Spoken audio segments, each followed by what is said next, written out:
Dear listeners, welcome to this small space where we share the worries of your hearts. We begin now. Did you believe, dear listeners, that the faith in a husband you had deeply loved for 5 years, a man you prided yourself on for his flawless perfection, could crumble in an instant because of a single photograph? I didn't. I thought my life was like a piece of classical music with a sweet, predictable melody. However, it wasn't until the night of our fateful 5th wedding anniversary that I realized, in a state of shock, that this music was actually a cheap pantomime full of deception, and I was the only actress who hadn't received the script. That night, when I sent one single message, I didn't know that in 10 minutes, not only my marriage but also the honor of 2 families would be reduced to ashes right outside a hotel room door.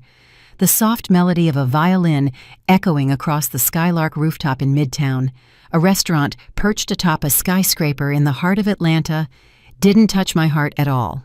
In front of me, a dinner for 2 was perfectly arranged, a vase of red roses, 2 wine glasses glittering in the candlelight, and a prime-cut steak that was still steaming. Everything was perfect, except for the absence of one person. The man I had devoted 5 years of my youth to, my husband, Kalen Asante, wasn't there. He told me he had a sudden business trip come up in New York City, an important contract he couldn't postpone. He called me with a voice full of apologies and guilt, promising to make it up to me as soon as he returned. I told him with a smile, "Don't worry, your work comes first. I'll be fine alone." I trusted him. I always had, unconditionally.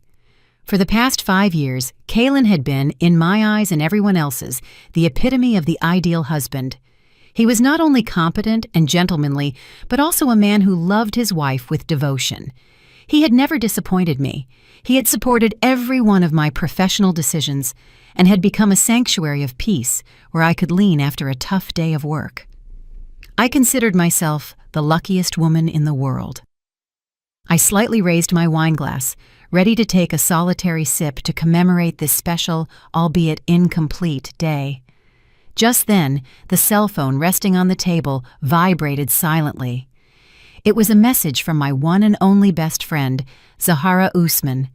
I thought it would just be a congratulatory message for our anniversary, so I opened it. It was not. My heart plummeted like a stone. There was no text on the screen, just a photograph, a very clear image. The background was the luxurious lobby of the Omni Grand, one of the most exclusive venues in the city. Definitely not New York. And the subject of the photo, a man with his back to the camera, but I could never mistake that height and build. The designer suit I had personally chosen for him just last week was my husband, Kalen. But he wasn't alone. His hand, the same one that had held mine and whispered promises to me just this morning, was wrapped around the waist of another woman. A young, beautiful woman wearing an emerald green silk dress I remembered seeing in a fashion magazine. They were very close, and her head rested gently on his shoulder. In Kalen's hand was a hotel room keycard, and she was smiling, a radiant, triumphant, and utterly provoking smile. The world around me seemed to shatter. The sound of the violin, the people's laughter, the clinking of glasses in the restaurant. They suddenly became distant and buzzed as if coming from another world. I could no longer hear anything, only the sound of my heart breaking into 1,000 pieces. I struggled to breathe. I felt a sharp pain in my chest, as if someone were stabbing me with something pointed. A business trip to New York, an important contract. It was all a blatant lie. He was right here in Atlanta, checking into a 5-star hotel with another woman, and on our 5th wedding anniversary night, no less. The pain hit me like a tsunami, wiping out all my rationality. Hot, bitter tears began to stream. What had I done wrong? For the past 5 years, I had dedicated my body and soul to this marriage. I had even given up a promotion to head a London branch office to spend more time with him, and I had trusted him blindly. And the reward was this cruel, devastating betrayal. My hands were shaking so badly, I almost dropped my phone. I took a deep breath, trying to wipe away the tears that blurred my vision. I zoomed in on the photo to see the woman's face up close, and then an emotion even more terrible than the pain washed over me. I recognized her. I had seen her on the cover of an economics magazine. She was Aaliyah Thorne, the daughter-in-law of Dr. Amara Holloway, the CEO of Holloway Global. Yes, that Dr. Holloway, known in the business world as the Iron Lady, famous for her rigor and for valuing her family's honor above everything else. Aaliyah had been married to Dr. Holloway's only son for 2 years. News of their wedding had dominated the papers at the time, and now she was here in my husband's arms, a married woman having an affair with a married man. This was no longer simple adultery. It was a bomb that could destroy the honor of 2 powerful black families. In that precise moment, a cold, audacious idea crossed my mind. The pain inside me suddenly vanished, replaced by extreme fury and an iron determination. Kaylin, if you want to play a high-stakes game, I'll play too, but the loser definitely won't be me. My hands no longer trembled.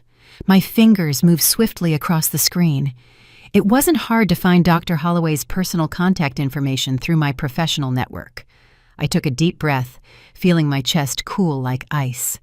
I opened the message window and wrote a brief, polite line, but one sufficient to cause an earthquake. Dear Dr. Holloway, good evening. I am Serafina Adebayo, Kaylin's wife. May I ask if your daughter-in-law, Mrs. Aaliyah Thorne, is currently at the Omni Grand for a business meeting? I ask because my husband also told me he had an important meeting there in room 2109. I just wanted to make sure. Thank you. I reread the message. A bitter smile played on my lips.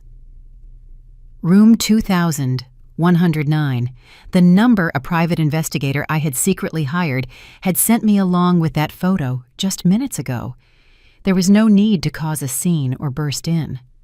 For someone like Dr. Holloway, a small seed of doubt, this tiny spark, was enough for her to burn down the entire forest herself. I hit the send button. The message was gone. Now I just had to sit here, finish my wine, and wait. Knowing her character, I knew Dr. Holloway wouldn't call me to verify the facts. She would go there in person. And from her home to the Omni Grand, it would take exactly 10 minutes. 10 minutes for the greatest play to begin. 10 minutes that would end everything. Dear listeners, how will this drama unfold? What cruel truths await behind the curtain? If this story has touched your heart, don't forget to subscribe to the channel and turn on notifications so you don't miss the dramatic climax that is yet to come. Your subscription is a great support so we can continue telling deeper and more meaningful stories. 10 minutes. A span of time so short, but it felt like a century to me. I remained motionless in the red velvet upholstered chair, the wine glass still in my hand. The flickering candle flame cast my shadow on the wall behind, a solitary, desolate shadow in the middle of this luxurious, romantic space. I was no longer crying. The tears seemed to have dried up, and a terrifying void took their place. In my mind, only images of the past swirled, fragments of sweet memories I had treasured as a hoard until minutes ago. Now, those memories resurfaced like a slow-motion movie, and every frame was like a blade cutting even deeper into my already shattered heart. How could I not believe? How could I not love? For the past 5 years, Kaylin had built a perfect paradise without a single crack, a paradise I thought I would live in forever. I still vividly remember the day we met. It was at a mutual friend's birthday party. At the time, I was a recent graduate, a clumsy, shy, novice marketing employee. He, on the other hand, was already a sales director at a major firm. Mature, elegant, and irresistibly charming. He was the one who approached me first, praising my smile as something truly attractive. All that night, despite the many beautiful women around us, he only talked to me. He spoke of his dreams and ambitions, the books he had read, the places he had traveled. He was intelligent, funny, and profound. For me, who only knew about work, he was the first person who made me feel how vast and interesting the outside world was. He walked me home that night, Before saying goodbye, he didn't ask for my phone number directly. He just smiled and said, "I hope I'm lucky enough to see you again." That delicate, unhurried attitude completely captivated me, and he truly found a way to see me again. He found out where I worked, and every day he sent me a bouquet of lilies, my favorite flowers, without leaving a name. On the 7th day, he appeared with an even larger bouquet and a handwritten card, 7 days of courting. Will you give me a chance? I couldn't refuse such a romantic and persistent man. Our love began naturally and passionately. Kalen was the perfect boyfriend. He always knew how to surprise me, sometimes with a romantic dinner cooked by him, other times with a weekend trip to a place I had mentioned in passing. He remembered all my tastes, my favorite food, the music I often listened to, even my habit of biting my nails when I was nervous. He always showed up when I needed him most. Once, I made a serious mistake at work and my boss reprimanded me harshly. I was so frustrated I almost quit. It was Kalen who stayed by my side all night, listening to me cry, helping me analyze every problem and find a solution. "Sweetheart," he told me, hugging me, "you are the strongest, most competent woman I know. You can't let a difficulty like this break you down. Trust me, everything will be fine." And everything really did turn out fine. His encouragement was like a magic potion that restored my confidence and courage. When he proposed to me, it was during dinner at an exclusive restaurant overlooking the entire city. He had prepared everything, flowers, candles, and even a band playing my favorite music. He knelt, offered me a brilliant diamond ring, and said, "Serafina, marry me. I can't promise you the richest life in the world, but I promise you the most peaceful and happy one. I will always be the man who supports and protects you." At that moment, I cried tears of happiness. I nodded, without a second of hesitation. I thought I had found the man of my life. Our marriage was even sweeter than our courtship. Kalen was not only my husband, but also my friend and soulmate. We shared everything, from the small daily things to the big plans for the future. He was always proud of me. Every time I had a success at work, he was happier than anyone. He bragged to all his friends and colleagues about what a competent wife he had. He never felt jealous or intimidated, not even when my career took off and my income began to surpass his. He would simply say, "With such an incredible wife, I'll have to work harder to measure up to her." It was precisely his support that made me work tirelessly. I wanted to be his pride, and I wanted to create a solid home so he could develop his career peacefully. 2 years ago, when I was offered the position of branch director in London, an opportunity anyone in my field would dream of, I hesitated greatly. It meant we would have to have a long-distance relationship, or he would have to quit his current job and follow me. I talked it over with him, and he said something that deeply moved me. "Serafina, your career is important, but our family is more so. I don't want to be separated from you for a single day, but I also don't want to be a burden that prevents you from progressing. Do what you feel is right. Whatever decision you make, I will always be by your side." In the end, I turned down the opportunity. I chose my family. I chose to be by his side every day. At the time, I didn't regret it at all. I thought no career could compare to the happiness of home. Now, remembering it, I realize how foolish I was. Maybe that's what he wanted. He didn't want me to get too far away, to escape his control. He needed me here in Atlanta to continue playing the role of the perfect wife in his stage play. Even my mother-in-law, Misra Asante, was an indispensable part of that perfect play. She was a retired school administrator with a kind and benevolent appearance. From the first day I arrived at her house as a daughter-in-law, she treated me like her own child. She was never demanding or intrusive in our private affairs. Whenever Kalen and I had a small disagreement, she always mediated and took my side. "Kalen, a man must know how to yield to his wife. Your wife works hard all day. You need to take care of her a bit when she gets home," she often told him. She also used to bring us nutritious meals, insisting that I should take care of my health. I truly considered her my own mother and held her in all my respect and love. I thought I was very fortunate to have a wonderful husband and a caring mother-in-law, a perfect home, a perfect love. Everything was too perfect, so perfect that it seemed fake. The wine glass in my hand had cooled. I placed it on the table, and the crystal hit the marble with a dry clack.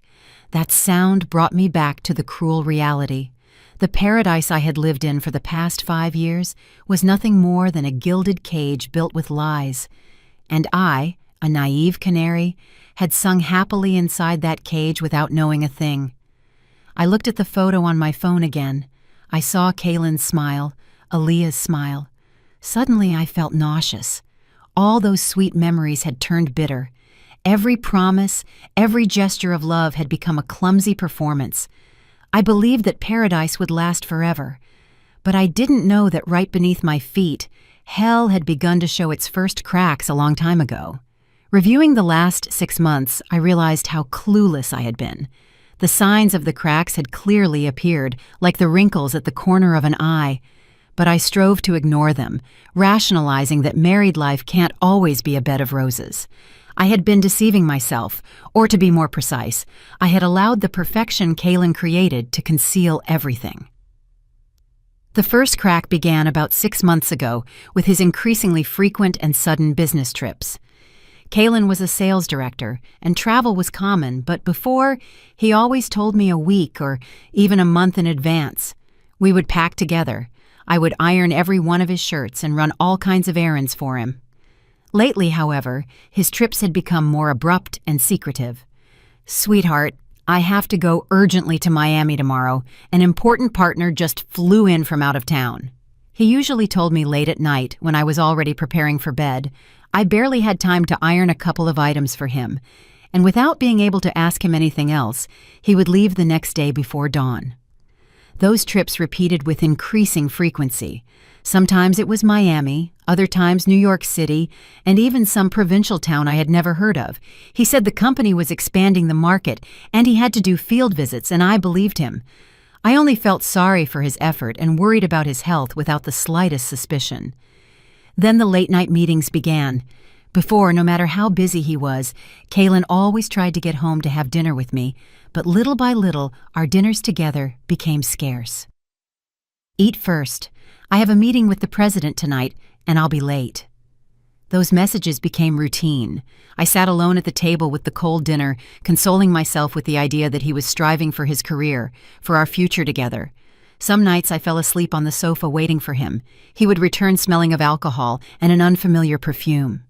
He vaguely explained that he had been entertaining clients and quickly slipped into the bathroom. I sometimes scolded him for drinking too much, telling him to think about his health. He would simply smile, hug me, and say, "It's all for our family." Those words were like a sedative that calmed all my worries and anxieties. Again, I convinced myself that I should understand him, that I should be his unconditional support. The changes were not limited to work. Even in our most intimate moments, I could feel an invisible distance. The hugs were no longer so tight, the kisses became quick and dry. He often said he was tired, that the stress of work didn't let him think about anything else. I sincerely worried about him. I looked for the best nutritional supplements, cooked him restorative dishes, and even signed up for a massage course to help him relax. I did everything I could as a wife to share his burden, but his response to my attention was increasingly evident evasion. He started putting a password on his phone, something he had never done before. When I asked him, he merely smiled and said, "There are new security rules at the company. Important data can't be seen by anyone." He often went out onto the balcony to talk on the phone, whispering, and immediately hung up if he saw me approaching. These behaviors, though very subtle, were like a stone in my shoe. They didn't hurt, but they created a constant discomfort. The high point of suspicion came about 2 months ago, on a Saturday afternoon. It was my birthday. Kaylin told me he had a sudden, unavoidable meeting, but promised to return soon for dinner. Excited at home, I put on my prettiest dress and carefully applied makeup, anticipating a romantic evening. But 7, 8, 9 o'clock came and went, and he didn't return. His phone had no signal. I started to worry that something had happened to him. Just then, the woman who helped us by the hour came to clean. While cleaning the office, she accidentally knocked over a stack of papers on Kaylin's desk. As I bent down to pick them up, a small pink receipt fell from between the books. She didn't notice, but I did. I picked it up and felt my heart stop.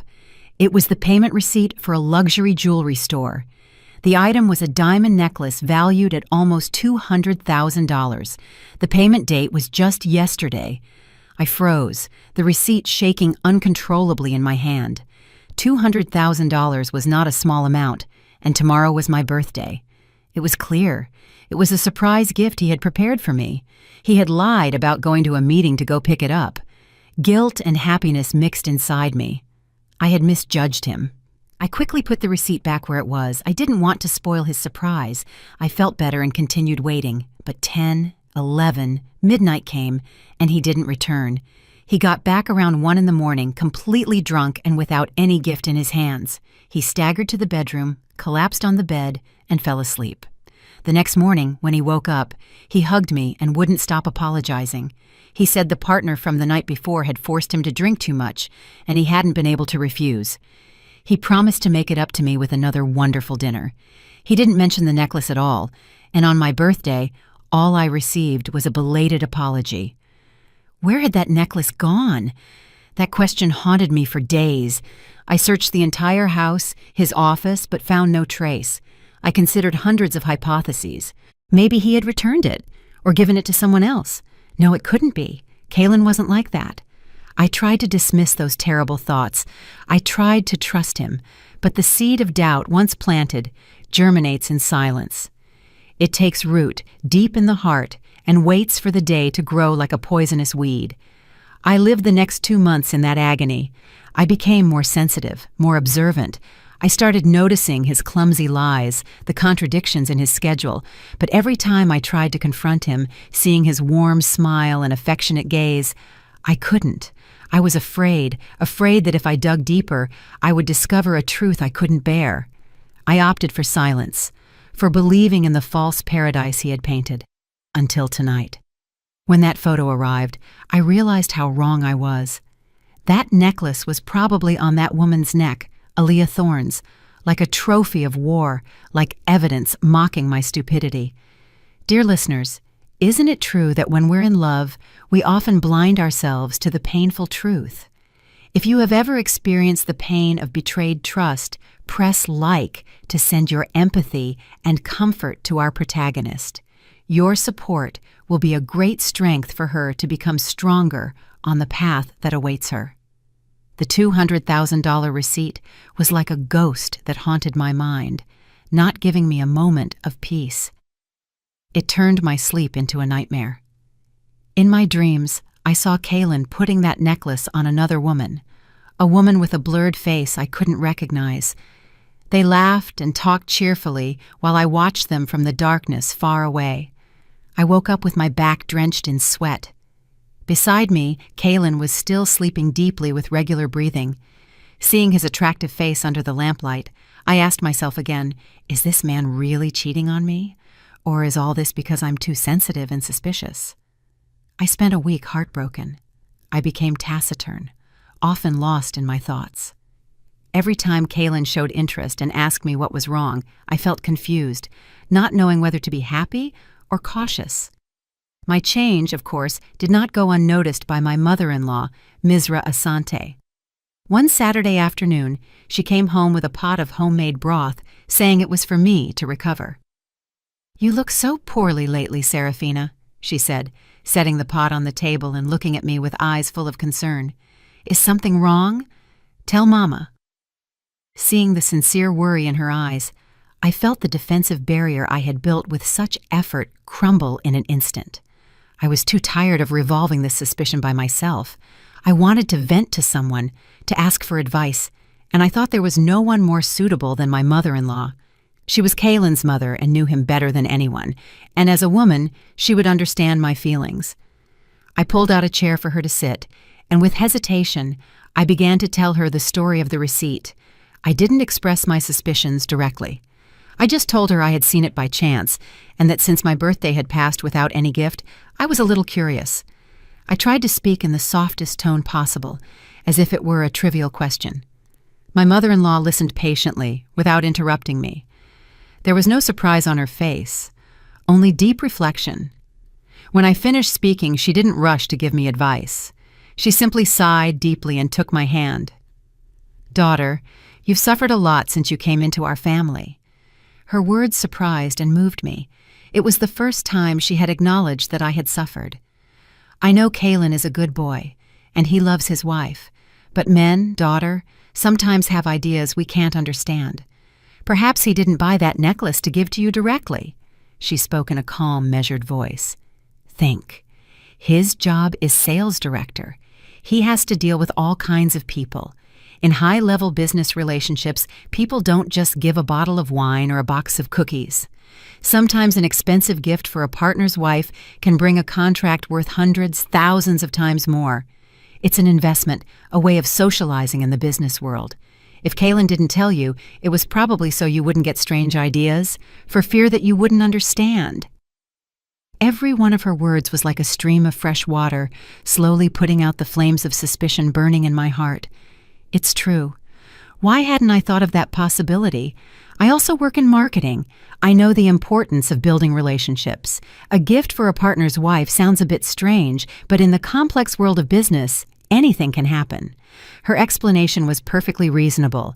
It resolved all the doubts in my mind. Seeing me relax, my mother-in-law continued in an even softer voice, "I'm not defending my son, but at my age, I don't misjudge people.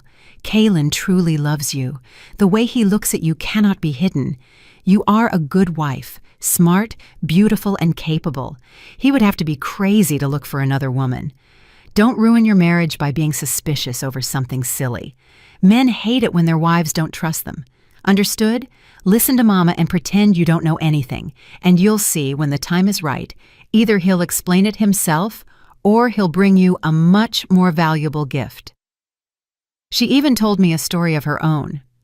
She said my father-in-law also had a time when he went out early and came back late, and the money wasn't clear where it was going. She also suspected and suffered, but in the end, she chose to believe. Later, she found out that her husband had been secretly saving to buy land and give her a surprise. "Sometimes a woman's silence and trust are the most powerful weapons, daughter," she concluded. Her story was like a powerful tranquilizer that completely knocked down all my defenses. I felt very ashamed. I had doubted a good husband like Kalen and almost ruined my happy marriage with my suspicions. I had been very wrong.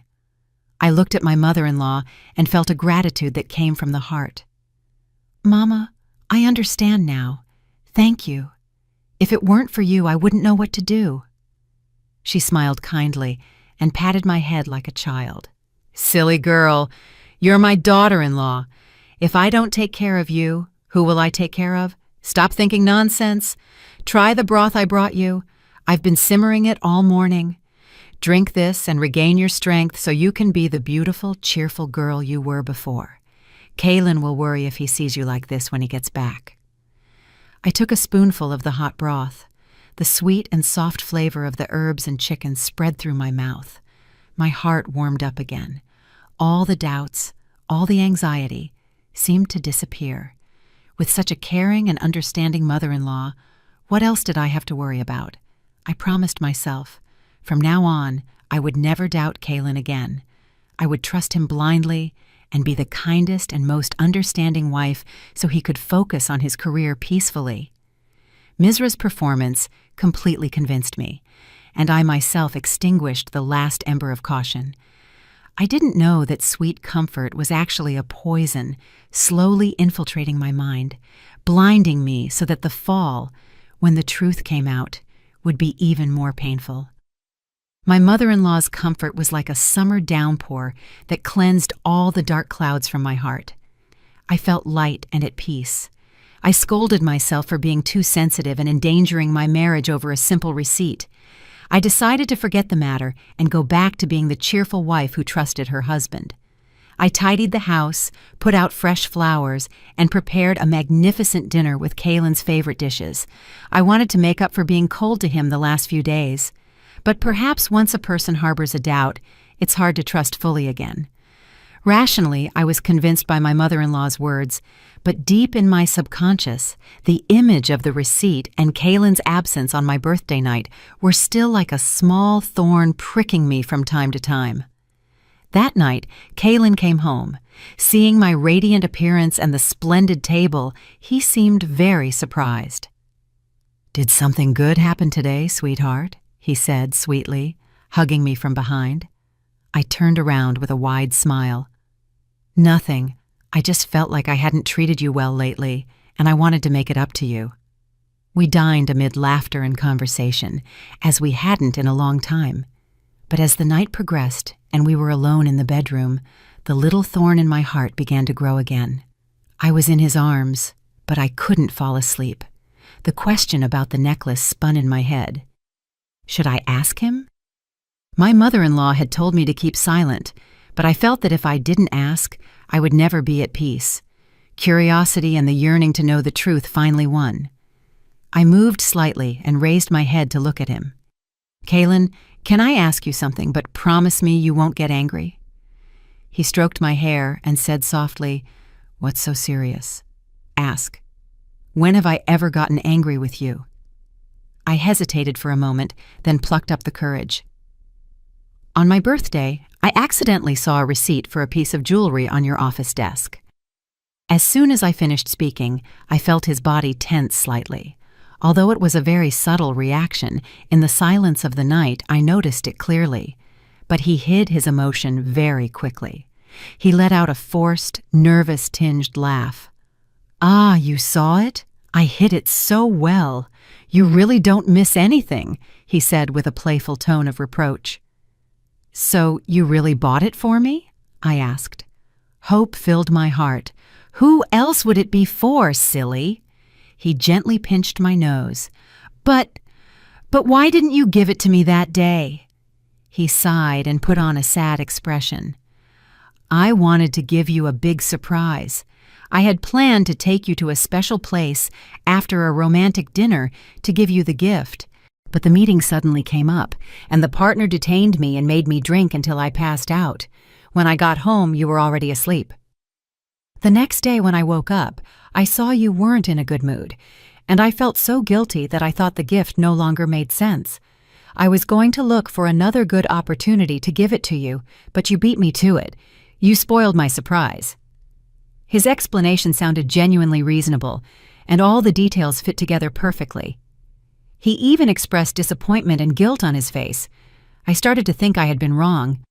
"I'm sorry," I whispered. "I shouldn't have doubted you." "It's nothing." He hugged me tighter. "It's my fault for not being by your side on your birthday. But you disappointed me, too. Why don't you trust me? In the last 5 years, have I done anything to make you doubt?" His question was like a knife plunged into the wound. It's true. In the last 5 years, he had never failed me, and I had doubted him. I was very wrong. "I was wrong. Don't be angry anymore, okay?" I said coaxingly, rubbing my head against his chest. "It won't happen again." "I'm not angry," he said in a cheerier voice. "But since you spoiled the surprise, now you'll have a punishment." He started tickling me, and I couldn't stop laughing. The room filled with laughter again. All doubts, all tension seemed to dissipate. I completely fell for his performance, his perfect explanation. The next morning, when I woke up, Kaylin had already left for work. On my pillow was a dark blue velvet box. I opened the box with excitement, and inside was a brilliant diamond necklace. It was the one. Next to it, a handwritten note said, "For my beautiful and suspicious wife, I love you." I put on the necklace and smiled happily. I felt like such a fool. I almost lost my happiness because of my own imaginings. I promised myself this would be the last time. From now on, I would never again let stupid doubts affect our love. I didn't know that necklace, that surprise gift, was just a prop in his stage play.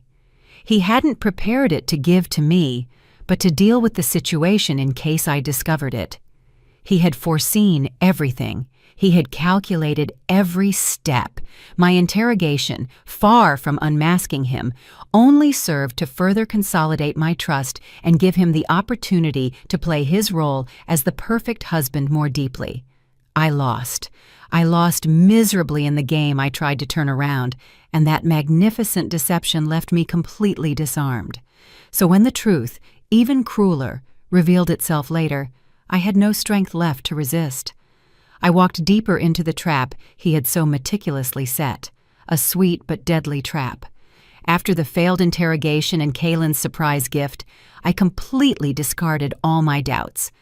Our life returned to its sweet course, even with more passion than before. Kaylin seemed to feel guilty for missing my birthday.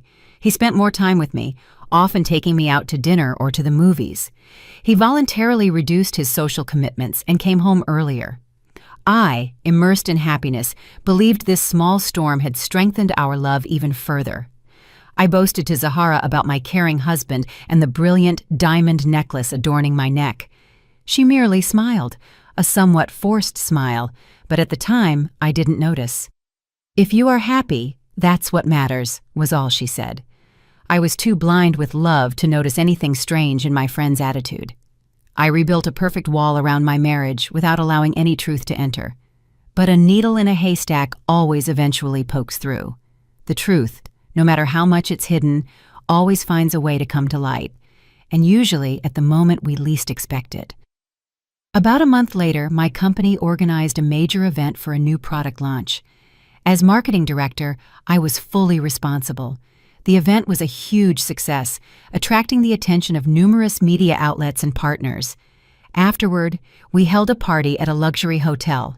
We all toasted happily. While chatting with some colleagues, I accidentally overheard a conversation from a recently arrived intern. The intern was excitedly boasting to people about a fashion influencer she greatly admired. "Do you know Aaliyah Thorne? She's gorgeous, super trendy, and has incredible style." The name Aaliyah Thorne made me stop.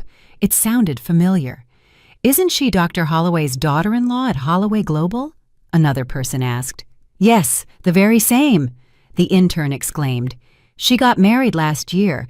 Her husband is a handsome, rich heir. A dream life, seriously. I follow her Instagram every day. She always posts photos of luxury trips and only wears high-end brands." Out of curiosity, I took out my phone and searched for Aaliyah Thorne on Instagram. I found her personal profile with hundreds of thousands of followers. The profile photo was the same one I had seen on the magazine cover. A beautiful, haughty woman.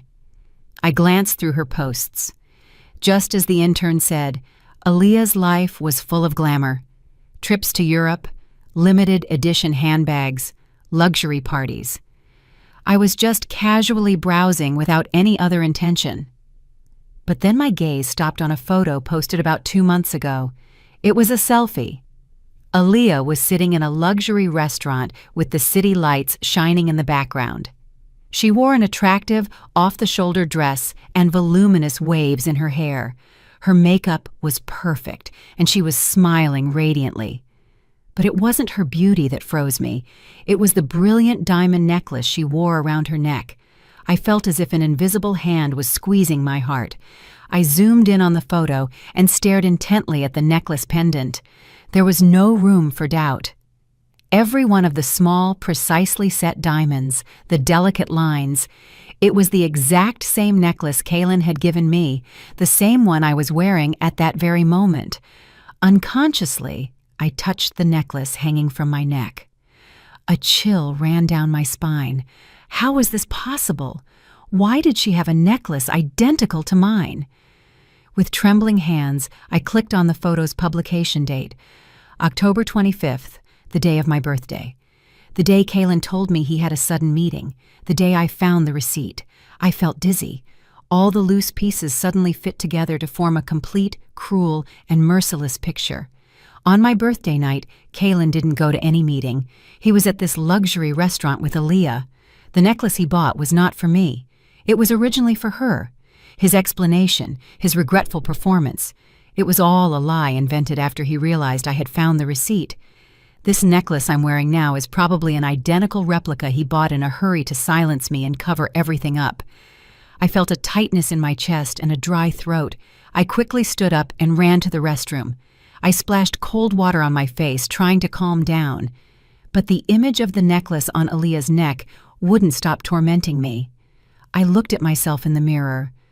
The woman I saw looked truly pathetic.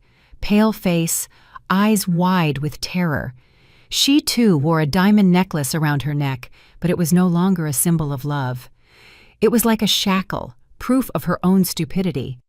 I started to laugh, a bitter, unhinged laugh. In the end, I was just a substitute, a replacement. He had bought my silence with a fake gift so he could continue his affair.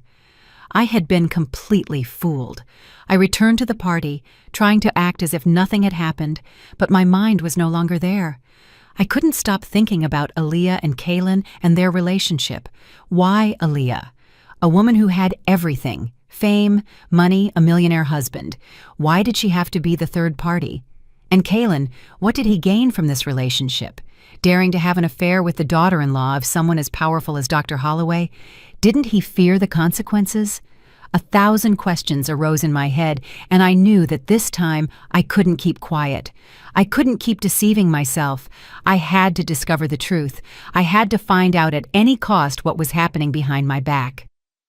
The sweet stage play was about to end, and this time I wouldn't be a simple, naive spectator. I would be the one to rip open the false velvet curtain myself. Has such a suspicious coincidence ever appeared in your life that it made your skin crawl? Share this story with your most trusted friend and check together that sometimes a woman's intuition is never wrong. The euphoria of the alcohol and professional success quickly dissipated, leaving only the bitter taste of the cruel truth. I returned home like a sleepwalker. This luxurious apartment, once cozy and warm, now seemed like a huge stage decorated with falsehoods. Kaylin hadn't returned yet, and I didn't feel like waiting for him. I went straight to the bedroom, took the necklace off my neck, and threw it into a corner of the jewelry box. I didn't want to see it again. Every time I saw it, I felt humiliation. I lay in bed staring at the ceiling with my eyes wide open. Sleep had completely abandoned me. In my head, only the images of Kaylin and Aaliyah, the identical necklaces, and the face of my mother-in-law, Misra Asante, with her kind smile and sweet words of comfort, spun around. Mama doesn't misjudge people. Kaylin truly loves you. Her words echoed in my ears. He truly loved me? A man who truly loves his wife would buy the same gift for another woman? A man who truly loves his wife would lie so skillfully? Or was my mother-in-law also lying? A terrible thought crossed my mind. No, it couldn't be. Even though she was Kaylin's mother, she had always treated me well and taken my side. She had no reason to deceive me. Perhaps she didn't know anything either, and like me, was being fooled by Kaylin. I tried to cling to that thought like a shipwreck survivor to a piece of rotten wood. I wanted to believe that I wasn't completely alone in this fight. I didn't want to believe that all the people I loved and trusted had turned their backs on me. But the truth is often crueler than we can imagine. And it arrived 2 days after that fateful night, a Monday afternoon. That day, I took the afternoon off, using the excuse that I wasn't feeling well. I wanted to be alone in the tranquility of my home to sort out my confused thoughts. Around 3 o'clock in the afternoon, while trying to read a book on the balcony without being able to concentrate, the doorbell rang. I looked through the intercom, and it was my mother-in-law. She had come without notice.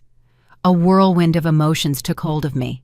On one hand, I wanted to see her, vent, and ask for advice, but on the other, I was afraid to confront her, afraid that if I told her the truth about the second necklace, she wouldn't believe me, or worse, that she would try to protect her son again.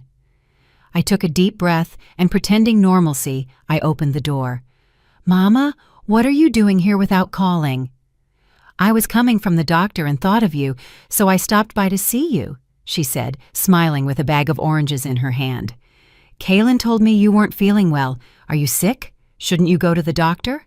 Her concern reassured me a little. Maybe I was being too paranoid. I'm fine, Mama, just a little tired from work. Come in, come in. I showed her in and prepared her a hot cup of tea. We sat in the living room chatting. She asked about my work, about my parents' health. She was still the caring and detailed mother-in-law she had always been. I was about to bring up Aaliyah, but I stopped myself. I didn't want to worry her or shatter the image of a perfect son she held in her eyes. Just then, Mizra's phone rang. She looked at the screen and smiled at me. "It must be Kaylin. He's probably calling to check on you." She answered the phone with a voice full of love. "Hello, son. It's Mama." After exchanging a few words, she suddenly stood up and walked toward the balcony. I assumed it was so as not to bother me. "I'm going to talk somewhere quieter," she said. The glass door to the balcony wasn't tightly closed, but slightly ajar. I was sitting in the living room, but I could vaguely hear her conversation. At first, I had no intention of listening, but a few of her words caught my attention.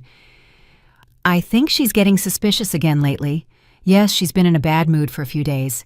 Don't worry, Mama can handle this. You focus on your work. Yes, be careful with that, Aaliyah. Her family is a big deal, so be careful not to get caught doing anything." "Yes, understood. I'll try to talk to her. Serafina trusts me blindly. She believes anything I tell her. I have to go. I'm at her house. If I talk too much, she'll suspect." Every one of her words was like a hammer blow to my head.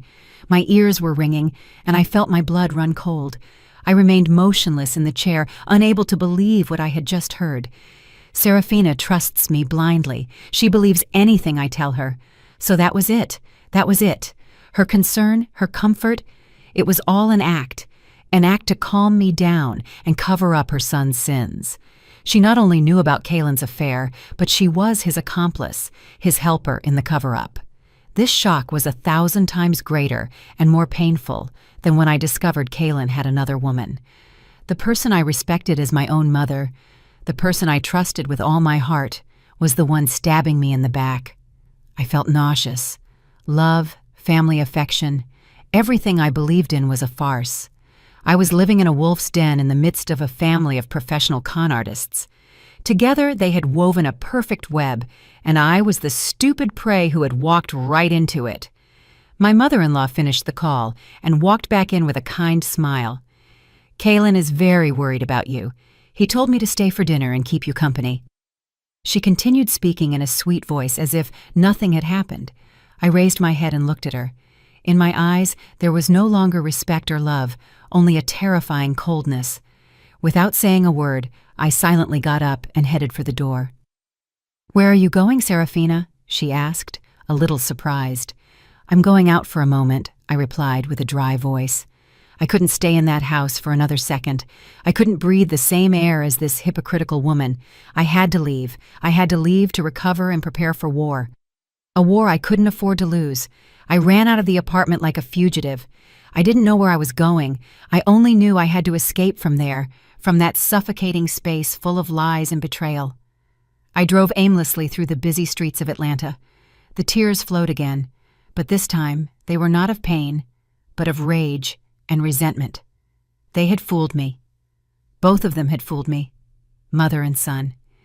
They had treated me like a fool, like a puppet they could manipulate at will. Their performance was so perfect, so elaborate. They had taken advantage of my love and my trust to turn me into a tool for their dirty purposes. I thought I was strong and intelligent, but faced with their cunning, I was nothing more than a naive child. I parked at a cafe by the road and sat alone at a secluded table. I had to calm down. I had to think. Crying and suffering now wouldn't solve anything. I had cried enough. Now it was time to act. My mistake had been keeping quiet, trying to believe blindly. My mistake had been thinking I could face this alone and discover the truth. Now I realized that I couldn't be alone in this war. I wasn't just facing an unfaithful husband, but an entire family of con artists. They were in cahoots, they had a plan, and they wouldn't hesitate to use any means to protect their interests. I needed allies. I needed thorough preparation. I had to switch from being the prey to being the hunter. The first person who came to mind was my best friend, Zahara. She was the one who sent me that fateful photo. Maybe she already knew something before, but hadn't dared to tell me directly. I dialed Zahara's number. She answered almost instantly on the other end, as if she had been waiting for this call for a long time. "Serafina, are you okay?" Her voice was full of concern. "No, Zahara, I'm not okay at all. Can you come? I need you." Half an hour later, Zahara arrived. Seeing my pitiful state, she hugged me tightly without saying a word. Her embrace was incredibly warm, like a firm support when I was about to collapse. I told her everything, from the necklace, through my mother-in-law's comfort, to the call I had just overheard. Zahara listened patiently, and her eyes held rage and resentment. "I suspected it for a long time, Serafina," Zahara said when I finished telling her everything. "Your husband, Kalen, is not as simple as you think. I've seen him several times with that Aaliyah in very discreet places.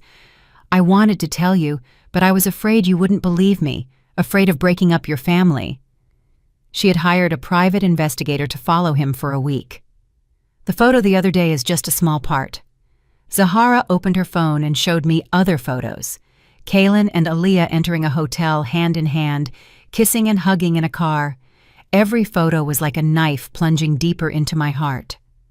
"And your mother-in-law, too," Zahara continued. "She also seemed a little strange to me. Too good, too caring to be a real mother-in-law. I suspected she was acting, and now it's all clear. They are accomplices." "And now what do I do?" I asked, my voice powerless. "Divorce him." "Of course you have to divorce him," Zahara said firmly. "But not just any divorce. You sacrificed for 5 years. You can't leave empty-handed. They have to pay for it, for the lies, for the betrayal, and for your tears." "But how? I don't have more proof than these few photos." "Of course you do," Zahara scoffed. "You've forgotten who you are. You're a marketing director. You have a brain, you have contacts, and most importantly, you have me by your side." Zahara held my hand tightly, infusing me with encouragement.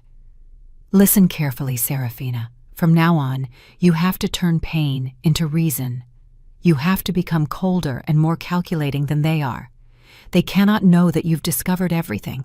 You have to continue playing the role of the naive, hurt wife. The more pathetic you look, the better." "Why?" I didn't understand. "So they lower their guard," Zahara explained. "In the meantime, we will gather evidence in secret. Proof of Kalen's infidelity, proof of your mother-in-law's complicity, and maybe even financial evidence. I don't think someone like Kalen is entirely clean in his work. We're going to uncover everything. When we have enough proof in hand, we'll deliver a death blow before they have time to react." Zahara's plan sounded bold, but very reasonable. It's true. I couldn't keep acting like a fool. I needed a plan, a clear strategy. In this war, I didn't just want a divorce. I wanted justice. "But I need a good lawyer," I said. "Don't worry," Zahara smiled. "I have a cousin, Attorney Langston, who specializes in complicated divorce cases. He's very good and very discreet. I'll arrange a meeting for you tomorrow. What you have to do now," Zahara said, looking me directly in the eyes, "is wipe your tears, go home, and begin the performance of your life. You have to act very well, Serafina. Act until the velvet curtain of this play comes down on your terms." Zahara's words were like a ray of light that illuminated the dark path ahead. I no longer felt powerless or alone. I had my friend by my side and a clear plan. The pain still burned faintly in my chest, but it no longer broke me down. It had turned into a flame of rage and determination. I would act. I would perfectly play the role of the deceived wife until the end, and I would wait. I would wait for the day I could write the end of this tragic play myself. When I returned home, I was a different person. I still had a sad expression, with eyes still red, but deep in my core, the Serafina weak and vulnerable to love had died. In her place, a cold, calculating, and determined Serafina was born. When I got back, my mother-in-law rushed to ask how I was, perfectly playing her role as a worried mother. "Serafina, where have you been? You weren't answering your phone. Mama was very worried. Is something wrong? You look so pale." I leaned my head on her shoulder and pretended to sob. "Mama, I don't know what to do. I'm feeling so bad." I began my performance. I cried to her about the stress of work, about the loneliness I felt when Kaylin traveled so often. I forced myself to seem weak, vulnerable, and in need of support. My mother-in-law, as expected, completely swallowed my act. She hugged me, comforted me, and reassured me. There. Don't cry anymore, child. Mama is here. Everything will be fine. I'll talk to Kaylin so he spends more time with you." That night, when Kaylin returned, Misra called him into a separate room, and they talked for quite a while.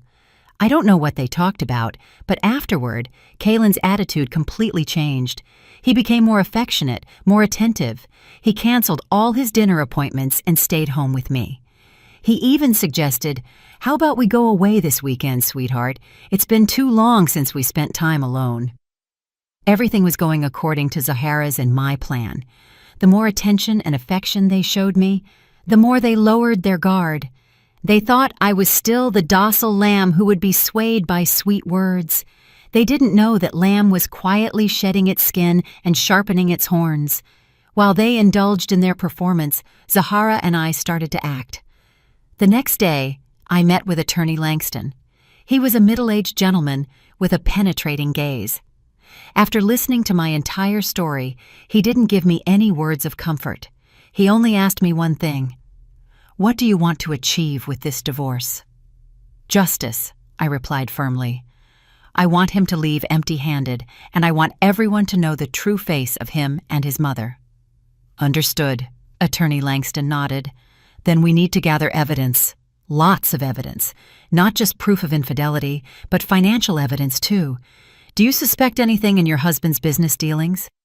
I told him about Kaylin's strange behaviors, his secret phone calls, his suspicious knowledge of financial matters. Attorney Langston nodded. "It's highly likely he's not just been cheating emotionally, but also with your money. Let's start there." Following Attorney Langston's instructions, I began my own investigation. I took advantage of the trust Kaylin was trying to rebuild to subtly ask him about his work. I feigned interest in his projects and asked him to explain contracts and partners to me. When he wasn't around, I secretly copied all the important documents from his computer. The deeper I delved, the more suspicious things I found. Contracts with ambiguous clauses, partners about whom there was barely any information online.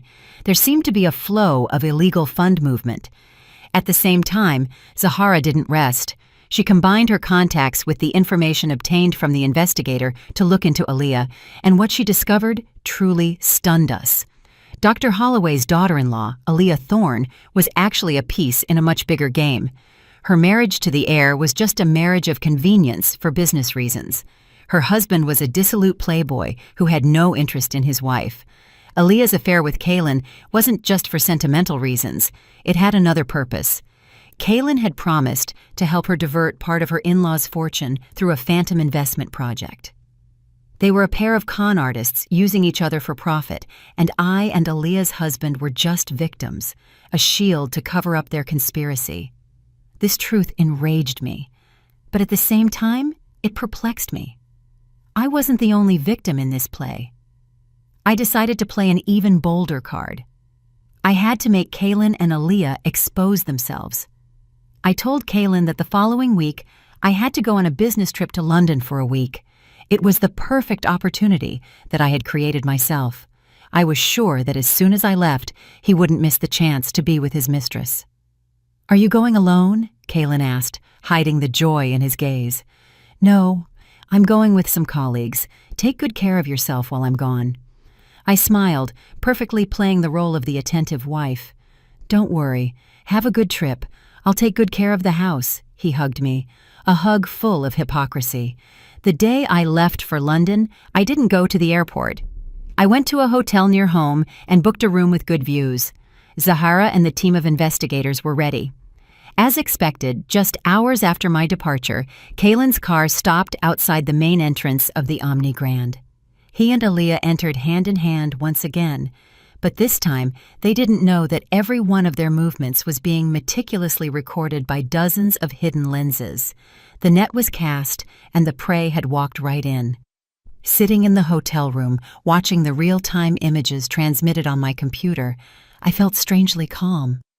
My play was about to end, and this time, I was not only an actress, but also the director, the person who would decide the ending for all the characters in this drama. If you are eagerly awaiting the exciting twist of the protagonist, subscribe to the channel right now. The journey to recover justice has just begun, and the most tense parts are yet to come. Don't miss a single moment. The hotel room I was staying in instantly became a small command center. The large laptop screen continuously broadcast the images from the hidden cameras with a clarity that missed no detail. I could see Kaylin and Aaliyah sitting in the hotel's luxurious restaurant, laughing and chatting cheerfully as they toasted with wine. I could see Kaylin gallantly pulling out Aaliyah's chair, looking at her with an expression full of affection. If I had been the me of a month ago, these scenes probably would have killed me with pain. But now they only deepened my contempt. Beside me, Zahara carefully watched another screen that showed data from the tracking device the investigator had placed in Kaylin's car. She constantly took notes of locations and times.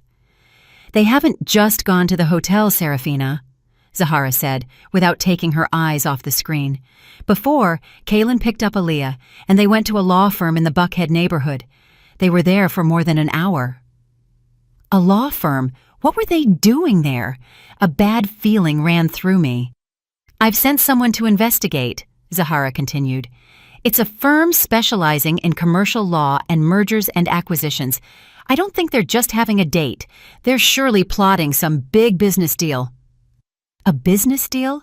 I remembered what Zahara had investigated about Aaliyah. Kaylin had promised to help her divert her in-laws' fortune. Could it be that my business trip was the opportunity to push their plan forward? They think because I'm in London, I won't find out anything.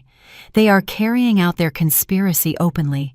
Their audacity angered me, but at the same time, I felt fortunate. The more openly they moved, the more traces they would leave. "Keep watching," I told Zahara in a cold voice. "Record everything without missing a thing." That night, Kaylin and Aaliyah stayed at the hotel. Their intimate moments in the elevator, in the hallway, everything was recorded. Zahara and I spent the night awake, taking turns watching and backing up the data. Seeing the man who was once my husband making love to another woman, my heart no longer ached. Only a void remained, an insensitivity. He had become a complete stranger. The next morning, they left the hotel looking very cheerful and satisfied. Kaylin dropped Aaliyah off at her luxurious apartment and then drove to his office. It seemed everything was over. "Isn't that enough yet?" Zahara asked me. She looked tired. "Not yet," I shook my head. "The proof of infidelity is only one part. I want more. I want to know what financial conspiracy they are plotting. That will be the death blow." I knew the ambiguous contracts I had copied weren't enough to convict Kaylin. I needed clearer proof, irrefutable evidence, and I decided to create that proof myself. I told Zahara my plan. Hearing it, her eyes widened in astonishment. "Serafina, are you crazy? It's too risky. What if they catch you?" "There's no other way, Zahara," I said firmly. "This is the only opportunity. I have to do it." My plan was very simple, but at the same time extremely dangerous. That night, I would sneak into Kaylin's office at the company and install a miniature recording device. I knew the access code to the building. I knew the location of the security cameras. I had been in his office hundreds of times. I knew every corner. That night, I dressed in black with a cap and mask. I looked like a burglar. Zahara watched from the car, keeping in contact with me through a miniature earpiece. Entering the empty office building, my heart pounded. Fortunately, everything went well. I disabled the hallway cameras and infiltrated Kaylin's office. The office was dark. Only light from the buildings opposite filtered in. The scent of his cologne still faintly floated in the air, a fragrance I once loved, but which now only made me sick. I quickly went to his desk and placed the recording device in a discreet spot underneath the table. Just as I was about to leave, I accidentally saw a document file on the desk. He had probably forgotten to put it away in the filing cabinet. Out of curiosity, I turned on my phone's flashlight and illuminated it. The letters on the document cover froze me. Real estate investment project, Holloway Global. Proposal for share transfer, Holloway Global, Aaliyah's in-laws group. With trembling hands, I opened the file. Inside was an elaborate, complex plan to establish a subsidiary company and transfer a significant part of the shares of Aaliyah's husband's company to a new company owned by Kaylin and Aaliyah through complex buy-sell transactions. This was it. This was their conspiracy. They were preparing the diversion of assets from Holloway Global, and seeing the plan's timeline, everything was accelerating to coincide with my business trip. I quickly photographed all the important pages of the document with my phone. Just then, I heard footsteps outside in the hallway. My heart was about to burst. Zahara also yelled through the earpiece, "Someone's coming! Hide fast!" I quickly turned off the flashlight and hid behind a large filing cabinet. The office door opened, and the hallway light flooded the room. I saw the shadow of a man. It was Kaylin. Why had he come back to the office at this hour? I held my breath, motionless. He came in and turned on the light. He seemed to be looking for something. He went directly to the desk and picked up the file I had just seen. I screamed internally, "It's over! He'll realize the file has been moved!" But no, he just glanced at it and put it in his briefcase. He had probably just come back for it. He turned off the light and left the office. I waited for his footsteps to move away so I could breathe again. I had saved myself by the skin of my teeth. I left the building, trembling, and returned to the car where Zahara was. She hugged me tightly. "You almost gave me a heart attack." "I got something more important than the recorder, Zahara," I said, my voice still shaking. I showed her the photos I had just taken. Zahara saw the plan, and her face changed color. My God, these people were going all in. This is no longer an infidelity problem. It's organized fraud and asset misappropriation. With this evidence, Kaylin won't just get divorced empty-handed. He'll rot in prison. I looked at the phone screen, their elaborate and cruel plan. I didn't know that such a big fish would fall into my net. Now I not only had the evidence to end my marriage, but also a bomb that could completely destroy the career and future of Kaylin and Aaliyah. I smiled, a cold smile. On this chessboard, victory was assured. After a week on my business trip to London, I returned.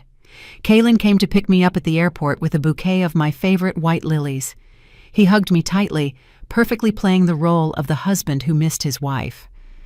"You're finally back. I missed you." Seeing his smile and his affectionate gaze, I only felt infinite disgust. I responded with the smile I had rehearsed countless times in front of the mirror. "I missed you too." Our play continued, but this time I knew the end was near. I pretended to be tired from the trip and said I needed a few days to rest. During that time, Attorney Langston and I finalized all the last procedures, all the evidence I had collected, the photos of the infidelity, the audio files, and the plan for the misappropriation of Holloway Global's assets were organized into a perfect dossier. Attorney Langston said, "With this evidence, we will not only win the divorce case, but we can also file a criminal complaint. He will have no escape." I knew it was time for the curtain to fall, but I didn't want a simple ending. I wanted a memorable play with all the main actors present. And I chose the setting for my final act.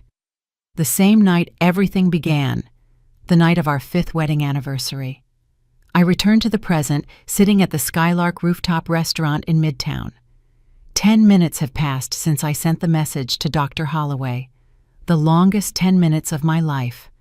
I have done my part. Now I am just a spectator, waiting to see how the play I myself directed unfolds. I signaled the waiter to ask for the check. I no longer felt like sitting there. I wanted to go somewhere closer, a place from where I could witness the impending storm. I drove to a small cafe across from the Omni Grand. I chose a seat on the second-floor balcony. From here, I could see the entire hotel lobby. I ordered a hot ginger tea, trying to warm my ice-cold hands. My heart pounded. I felt a mixture of nervousness and a little fear. What if Dr. Holloway didn't come? What if my plan failed? But then I saw it.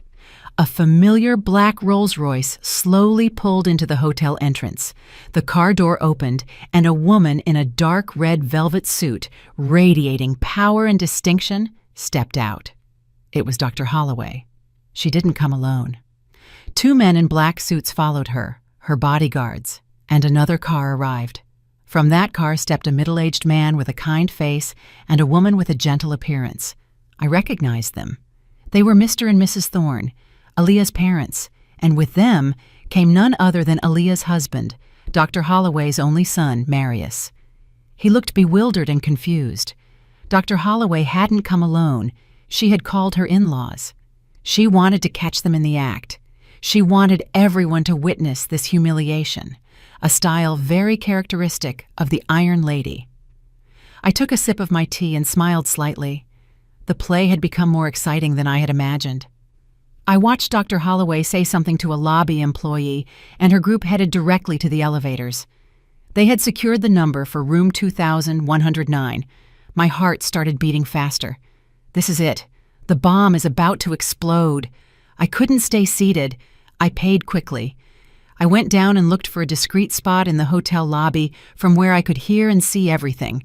I wanted to witness their downfall with my own eyes.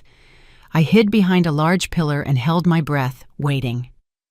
About 5 minutes later, I heard an uproar coming from the elevators. Dr. Holloway's group emerged, and they all had murderous expressions.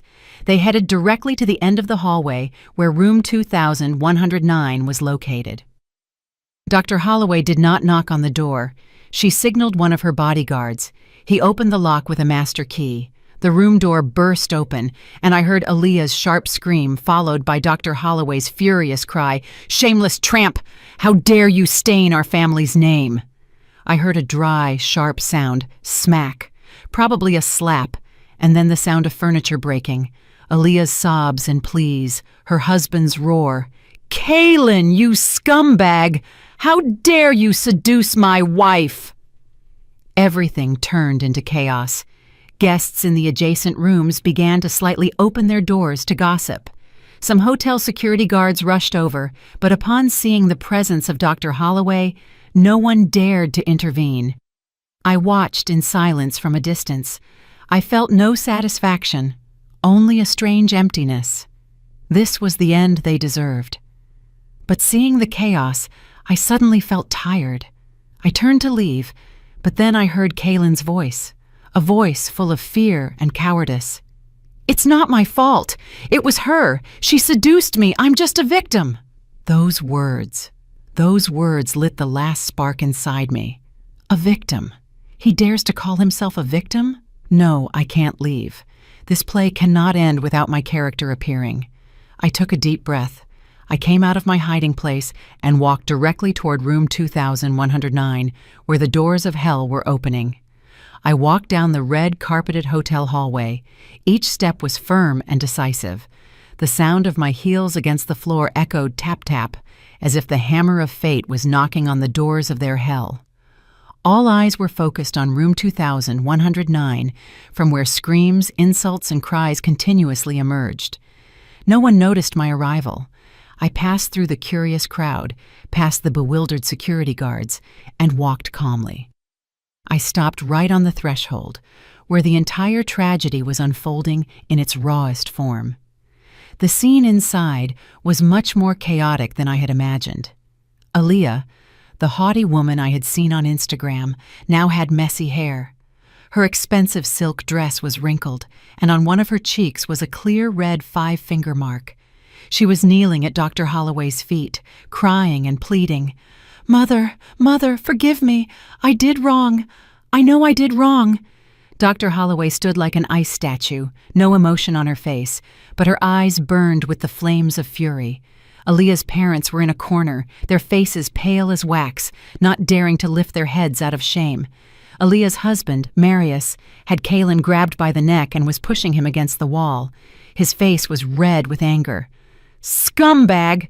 I considered you a brother and you dare stab me in the back?" My perfect husband, Kaylin, now looked truly pathetic. His elegant suit was wrinkled, his tie crooked, and his face was white with terror. He didn't dare resist. He just stammered, "Marius, it's a misunderstanding. She really seduced me. I'm a victim." His cowardly words resonated again, clear and blatant. It was then that I opened my mouth. My voice wasn't loud, but it was clear enough to silence all the chaotic sounds in the room. "A victim, Kaylin? Are you really sure you're a victim?" Everyone in the room turned to look at me in unison. My sudden appearance surprised them all. Kaylin saw me and his eyes widened. The terror in them was much greater than when Marius had him by the neck. "You never imagined I'd be here, huh, Serafina? What are you doing here?"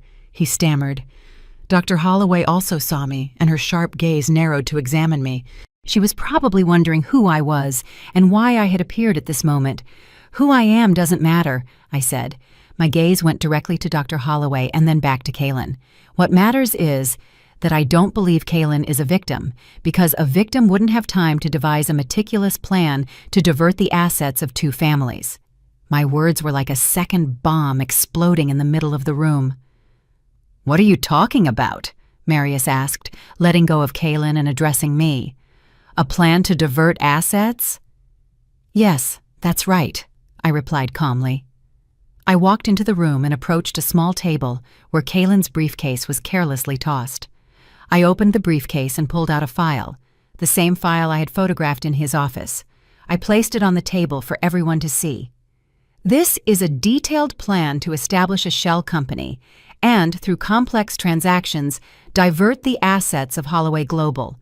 The final goal was to transfer a considerable amount of assets to a new company in the names of Kaylin and Aaliyah, present here."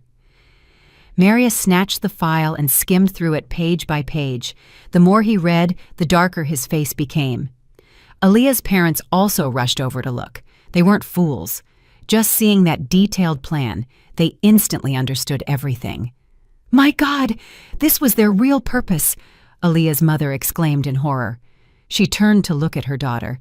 In her eyes, there was no longer anger, but deep disappointment. Kaylin and Aaliyah were frozen. They never would have imagined that their most secret plan would be revealed so abruptly. Kaylin looked at me. In his eyes, there was no longer terror, but hatred. "It was you. This was all you're doing," he screamed. "Yes, it was me," I said, looking him directly in the eyes without the slightest fear. "If I hadn't done it, how else would everyone see your true face? The face of a swindler, a snake willing to bite those who took you in addition to betraying your wife and your friend." I turned to Dr. Holloway. She had been observing in silence until now, but I knew a storm was raging inside her. "Ma'am, allow me to introduce myself. I am Serafina, Kaylin's legal wife. I was the one who sent you the message tonight. I had no intention of meddling in your family's affairs. I only wanted you to know that the relationship between your daughter-in-law and my husband is not simple adultery. They are partners in crime." The whole truth had come to light. The play was completely over. Kaylin and Aaliyah could no longer deny it. He tried to make himself the victim, but in the end, it was I who unmasked his true nature as the perpetrator. The doors of hell had opened, and he had walked right in. Seeing Kaylin's stunned and desperate face, I didn't feel the slightest compassion. This was the end he deserved. But I knew the story wasn't over yet. Behind this betrayal was another person, a person who had aided in all these sins, and I wasn't going to let that person get away with it. If you believe this revelation has been shocking enough, you are mistaken. The most terrible truths are yet to come to light. Leave your predictions in the comments about who the last mysterious character might be, and don't forget to watch the next chapter. The luxurious hotel room now looked like a crime scene. Everyone was speechless before the facts I had just revealed. The asset misappropriation plan lay on the table like a solemn accusation that allowed for no excuses. Kaylin and Aaliyah stood like defendants, awaiting sentencing. Their faces were pale as wax, and their former confidence and arrogance had disappeared, leaving only fear and despair. Marius, after reading the documents, could no longer maintain his composure. He didn't hit Kaylin again, but turned to his wife. In his eyes, there was no longer anger, but deep disgust and contempt. "Aaliyah, I never thought you were this kind of person. Not only did you betray me, but you tried to ruin my entire family. You don't deserve to be my wife or my family's daughter-in-law," he said in an icy voice. Aaliyah's parents were so ashamed they couldn't look at anyone. They just lowered their heads and quietly apologized to Dr. Holloway and her family, but Dr. Holloway didn't even glance at them. Her iron gaze was now fixed on only one person, me. She approached me. Her penetrating gaze seemed to pierce my soul. "Miss, you are very intelligent and brave," she said in a low, restrained voice. "Thank you for revealing the truth to us. My family is indebted to you." I just nodded slightly. I hadn't done this for them to owe me anything. I had done it for myself. "But I have a question," Dr. Holloway continued. "Why did you act now? With this evidence, you could have sunk your husband a long time ago." Her question was the one everyone in the room wanted to know. I took a deep breath, turned to look at Kaylin, and then directed my gaze toward another woman who was trembling, hidden near the door. It was my mother-in-law, Mistress Asante. She had arrived. I suppose Kaylin called her to ask for help because I began to say, my voice resonating clearly in the silence of the room. I not only had to face him, I also had to face the person who covered up and consented to all these sins. I raised my hand and pointed directly at my mother-in-law. "It's her, my mother-in-law, Mistress Asante." All eyes turned again to Mistress. She was stunned, her face turned pale, and she stammered, Serafina, what are you saying? Mama doesn't know anything." "She doesn't know anything? Or are you the director of this play?" I scoffed, a laugh full of bitterness. Always pretending to be a caring, understanding mother-in-law, always siding with the daughter-in-law against your son, advising me to trust my husband, that men have complicated business relationships, didn't you? I approached her, my voice growing sharper. "You knew about Kaylin and Aaliyah's relationship a long time ago, didn't you? Not only did you know, but you helped him hide it, invent excuses. You helped him calm me down with sweet words. You turned me into a fool, a puppet in your and your son's hands. Is that right?" Mistress backed away with a look of terror in her eyes. "No, it's not like that. I just wanted to protect the family's happiness." "Protect the family's happiness?" I shouted. For the first time, I couldn't contain my emotions. A happiness built on lies and betrayal? You call that happiness? You conspired with your son to deceive me. You watched me suffer and agonize in my doubts with complete indifference. You knew everything. Do you truly have the right to be a mother? Mistress couldn't answer. She just shook her head and started to cry. Kaylin, seeing his mother cornered, ran to step between us. "Serafina, stop it. Mama is not to blame. It's all my fault. If you have something to say it to me." "You." I looked at him with contempt. "You have nothing left to say, do you? A coward who until the last moment tries to hide behind his mother. You are a perfect pair, mother and son, one cunning, the other weak. Since you created this play together, now face the ending together." I turned to Dr. Holloway. She had been quietly observing our family drama. "Ma'am, do you understand now why I had to go to this extreme? I had no other choice. If I hadn't saved myself, I probably would have lived the rest of my life in their lies." Dr. Holloway nodded. Her eyes were full of contempt for Mistress. "Understood. I didn't know such hypocritical and evil people existed in the world." She ordered her bodyguard to call the police. "I am going to report these two for fraud and asset misappropriation. I will not stand idly by." Hearing the word police, mother and son completely collapsed. Mistress slumped onto the floor, crying inconsolably. Kaylin knelt and crawled to me, clinging to my skirt. "Serafina, please, please forgive me. Forgive my mother and me, just this once. I'll do whatever you want. I'll divorce you. I'll give you half my assets, but please don't call the police, please." I looked at the man kneeling at my feet, the man I once loved with all my heart. I felt no emotion in my heart. I pushed his hand away coldly. "It's too late, Kaylin. The price of betrayal is never cheap." I walked out without looking back. Behind me, the cries, the pleas, and the shouts of the police mixed, creating a chaotic music that marked the end of a long play full of lies. I left the hotel and took a deep breath of the fresh Atlanta night air. I had done it. I had ended the play of my life with my own hands. Everything was over, and a new life awaited me. The storm passed, leaving only ashes. The scandal at the Omni Grand was a bomb that exploded across all media and social networks. The photos of Kaylin and Aaliyah caught in the act, my revelation, the arrival of the police, everything was recorded by curious guests and spread instantly. The honor of two families, my in-laws and Aaliyah's, completely collapsed. They went from being envied families to the laughingstock of the world. The consequences arrived faster than I had imagined. Living up to her nickname, the Iron Lady, Dr. Holloway acted decisively and mercilessly. The next day, she filed for divorce on behalf of her son. Aaliyah was expelled from her in-laws' home with next to nothing. Her parents also paid a high price for their daughter's complicity. Holloway Global broke all commercial contracts with their company, and they found themselves on the verge of bankruptcy. Aaliyah, the young woman who lived in comfort, the fashion influencer with hundreds of thousands of followers, lost everything in an instant. Career, family, reputation, all vanished like smoke. And the end of my family, or rather my former in-laws, was not much different.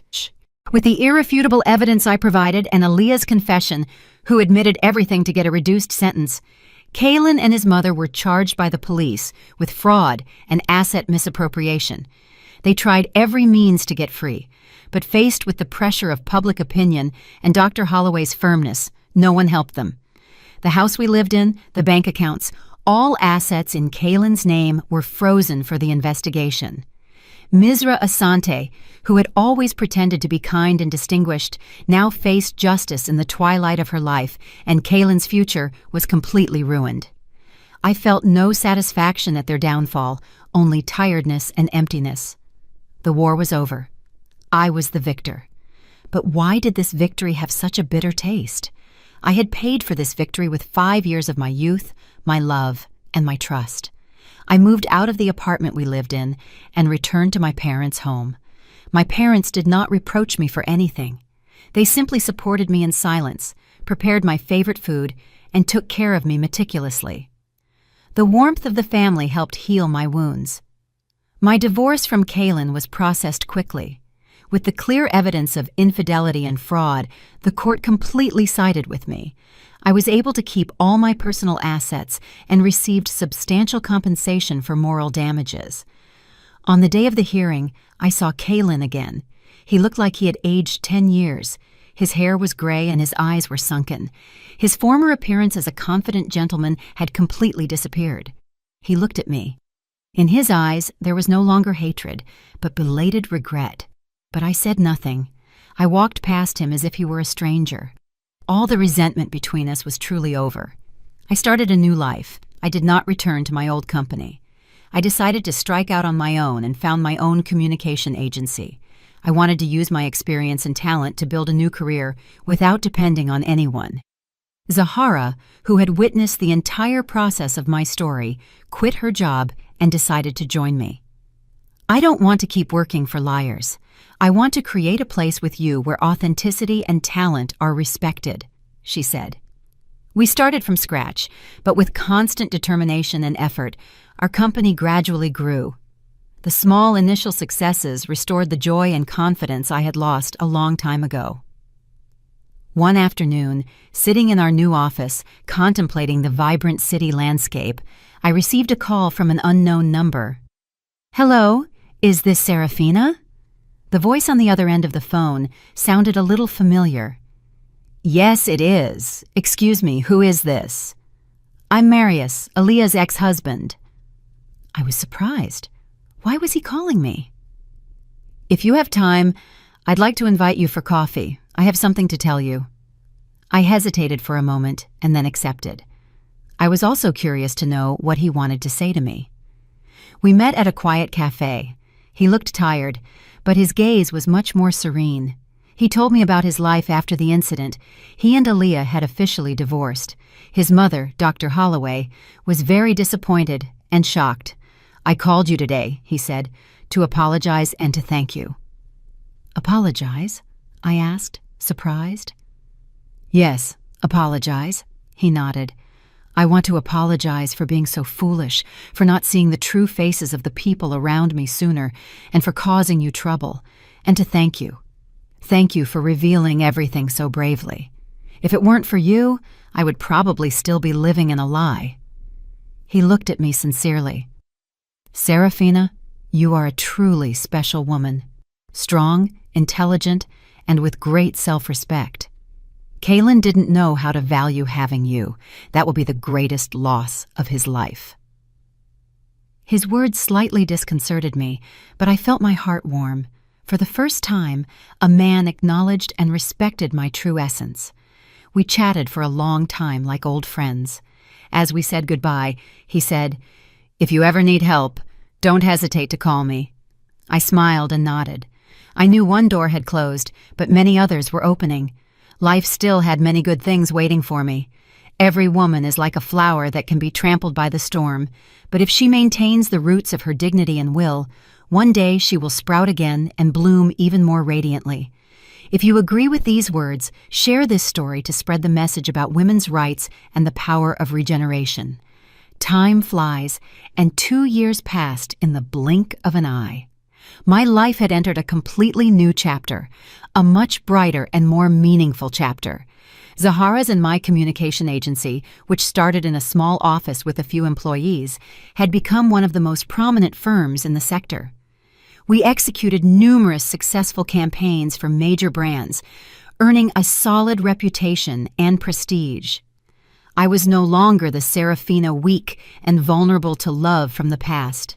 The business world had made me tough and determined, but it hadn't made me lose my sensitivity and delicacy as a woman.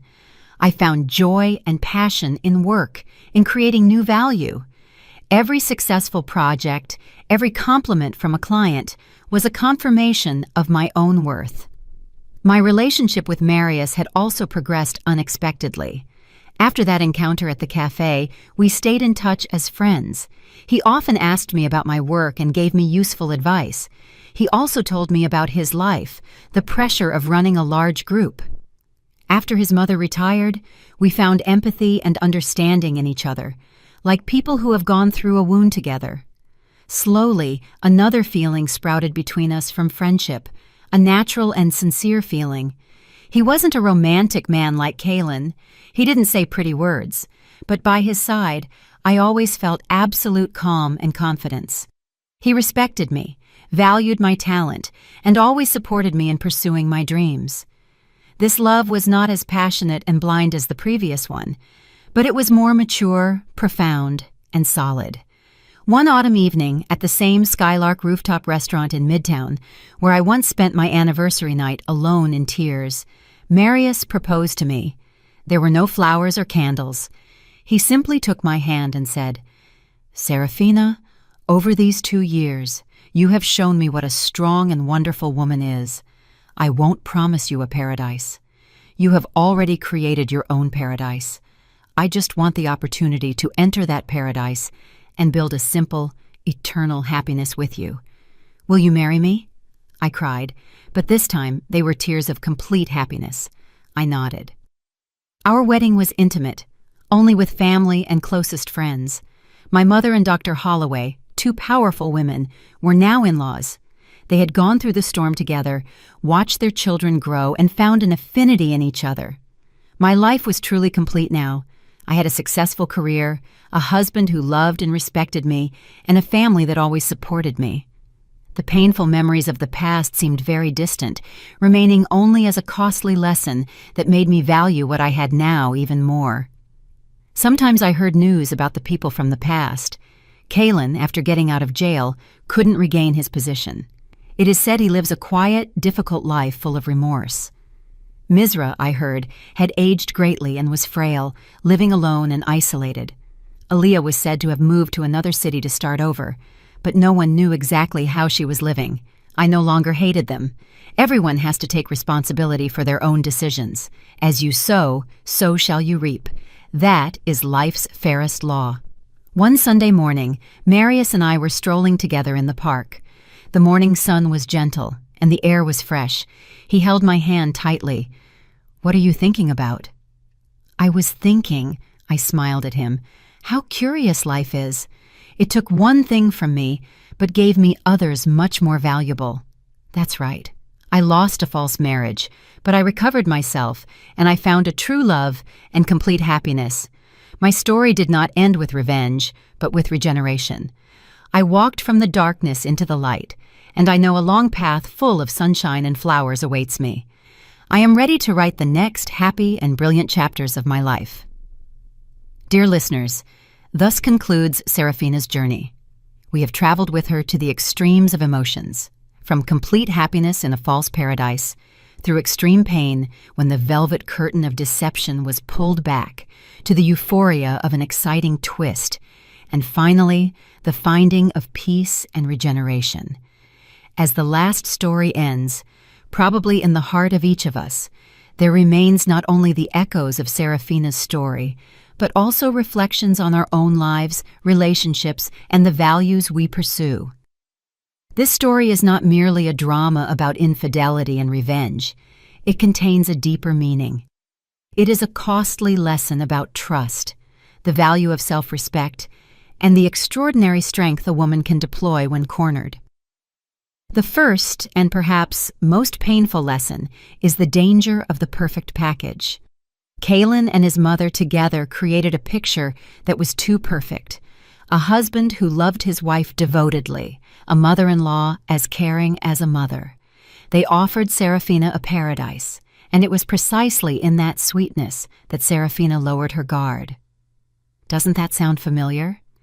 In life, we often yearn for perfection, a love without flaws, a family without conflicts. And when we find something similar, we tend to ignore the strange signals, the small ripples. We blame ourselves for being too suspicious, for spoiling something good. The sudden business trips, the late meetings, the accidentally found receipt. Everything can be excused with logical reasons. But dear listeners, female intuition, that vague premonition we often call paranoia, can sometimes be the soul's most sophisticated alarm system. Serafina's story sends us a strong warning: never ignore the voice whispering inside you. When you feel something is wrong, no matter how small, trust your gut. Love requires trust, but trust does not mean blindness. And when the cruel truth is revealed, what can we learn from the way Serafina faced it? She didn't break down. She didn't cause a scene. She didn't choose a vulgar method of revenge. Instead, the pain made her stronger and more rational than ever. This is the most important turning point. Instead of sinking into the role of the pitiful victim, Serafina transformed into a strategist. She turned tears into weapons, pain into strength. She understood that when dealing with cunning people, emotions are only a weakness. Only reason, planning, and solid evidence were the only way to recover justice. In our lives, it's the same. When we face betrayal or injustice, crying and blaming ourselves is inevitable. But don't stay in that quicksand too long. Allow yourself time to grieve, but then you must get up. Learn to transform the negative energy of anger and pain into the positive energy of action. Ask yourselves, what can I do to protect myself? What do I need to gather? Who can I trust? And who can I ask for help? Serafina's journey demonstrates the importance of preparation. She did not act on impulse. She sought her friend, sought a lawyer, wove her net in silence, gathering evidence one by one, from photos of the infidelity, audio files, to the elaborate financial fraud plan. She won, not by luck, but because she prepared her war carefully and meticulously. This gives us a very realistic lesson. In any conflict, from home to society, empty words and emotions are worthless. Only clear evidence, irrefutable facts, can protect your rights, especially for women. Always be aware of the family's financial situation. Keep important documents. Have basic legal knowledge. It's not being calculating or suspicious. It's being smart and protecting yourself. A bright and human point in this story is that Serafina did not let herself be blinded by personal revenge. When she discovered that Kaylin had not only cheated on her, but was a professional swindler who had harmed many other women, her struggle ascended to a new level. It was no longer a fight to recover her own assets, but a fight for justice. She could have chosen the easy path, reaching an agreement with Aaliyah to obtain evidence and ending the matter quickly. But she did not. She wanted all the guilty parties, from the principal perpetrator to the accomplices, to answer to the law. This action demonstrates a maturity and vision that go beyond personal revenge. Sometimes in life, we find ourselves in difficult situations where we have the opportunity for revenge. But will momentary revenge bring us true peace, or will it only make our soul feel heavier? Serafina's story shows us another path. Fight for justice. When you turn your own struggle into a fight for a greater value, you are no longer alone, and your victory will not only bring you liberation, but it can also be a torch that lights the way and gives strength to others in the same situation. And finally, the lesson on regeneration. 5 years of broken marriage, love, and trust shattered. It was a huge loss, but Serafina did not let the past bury her future. She rose from the ashes stronger and more radiant. She built her own career. She found a new, more valuable love. And most importantly, she turned her pain into a mission, founding a foundation to help other women. The sweetest revenge is not seeing the enemy suffer, but living a truly happy and meaningful life that they can never achieve. Serafina's story seems to tell us this. There is no eternal pain. If this door closes, another will open. After the rain, the earth hardens. The important thing is whether we have the courage to walk through the rain, whether we have the faith to wait for the sun. Every woman has extraordinary potential inside her. Never underestimate yourselves. Never think you can't live without someone. You are your own paradise, and you are the only ones who can decide the happiness of your life. Serafina's story has ended, but I believe the lessons we have learned from her will resonate forever. It is a lesson about wisdom in love, strength in the face of adversity, and tolerance to find peace. Life is not always a bed of roses, but if we maintain our dignity, constantly strive, and believe in good values, we will undoubtedly find true happiness in life. Has Serafina's story made you think about your own life? Have you ever had to make a difficult decision between emotion and reason? Leave your comments below to share your stories and points of view.